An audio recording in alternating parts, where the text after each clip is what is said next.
l'idée c'est que je suis assez heureux, pour ne pas dire honoré, il faut faire un peu attention, mais que le Sportel, cette maison tu vois, spécialisée comme ça autour du champ du sport et de l'image, de la télévision, elle est aussi une considération pour les choses du livre. Je trouve que c'est un jumelage, une complémentarité, une estime même, tu vois, entre l'image et l'écrit, qui avait sa raison d'être. J'ai eu la chance de gagner le prix du livre du Sportel il y a 3 ans.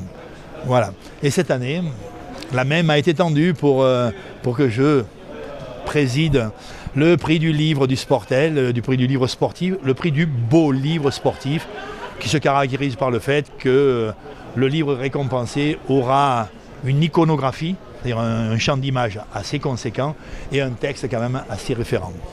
Je trouve que c'est moral, c'est éthique, tu vois, et c'est beau en même temps à mes yeux tout au moins que le livre ait sa place ou une considération ici. Et j'ai eu la chance de le gagner moi, sur un ouvrage écrit il y a maintenant quelques années aux éditions Flammarion qui s'appelle Le Dictionnaire amoureux du rugby. Et ça me prouvait déjà à l'époque que le champ de l'image restait dominant, le champ de l'émotion tirée ou impulsée par l'image reste dominant au Sportel, dans l'écrit sans aucun doute, mais avec une vraie considération malgré tout du champ de l'écriture. Et j'ose peut-être même dire du champ de la littérature. Le Sportel récompense ce qui est beau en écrit et ce qui est beau en image. Cette année, nous avions un panel très conséquent. La présélection s'est faite sur une 40aine d'ouvrages, ce qui est beaucoup. Tu vois, les ouvrages venant de 6 ou 7 pays. Quelques-uns de ces ouvrages-là en langue française, quelques-uns en langue anglaise. La présélection en a laissé émerger 12. Ces 12 ouvrages sont dans le champ de 7 ou 8 activités sportives.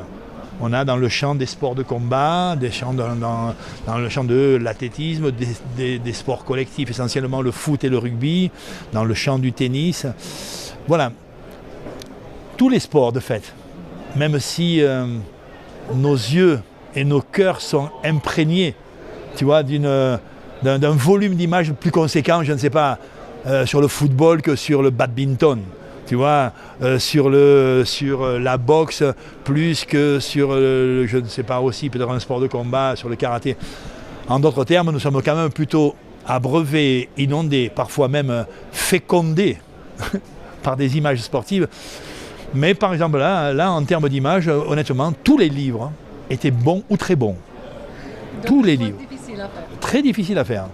Parce que sur l'image, il y a du beau et il y a du lourd. Le sport quand même est un beau support de fait, un très beau support. Et tous les livres étaient respectables évidemment, considérables, tu vois, dans le sens qu'ils sont à considérer tellement sur l'image c'était joli ou c'était de qualité quoi, ou de niveau on dira. Il reste que c'est sans doute un peu aussi la considération des choses de l'écrit qui a fait la différence dans le classement du jury.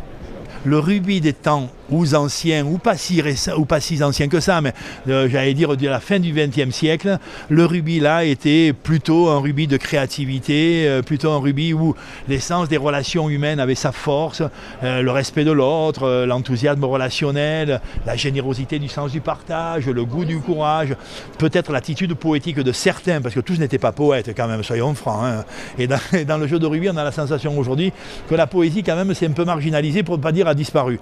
Le jeu de rugby est devenu professionnel, il est devenu un des beaux spectacles. Il a perdu un peu sa composante historique, culturelle, initiatique, éducative. Un peu. Tu vois, il a un peu perdu ça et il est allé un peu vers le spectacle, la rudesse du monde, l'importance de la performance. Donc il s'est gaillardi et peut-être même, mais c'est un beau débat, hein. Il a perdu un peu de sa composante que toi tu appellerais poétique et moi avec affection pareil, pour aller vers quelque chose de plus industriel, de plus robotisé, de plus maîtrisé, de plus rudoyant, de plus économique aussi. Mais le jeu de rugby, malgré tout, il garde encore l'idée qu'il est toujours activé par des valeurs respectables. Les valeurs, en l'occurrence, du goût des autres, presque essentiellement. Tu vois, c'est un jeu très solidaire, c'est un jeu qui impulse beaucoup ça. et en même temps je le crois, qui reste assez conséquent sur tout le champ du convivial. Le jeu de rugby est un jeu du vivre ensemble.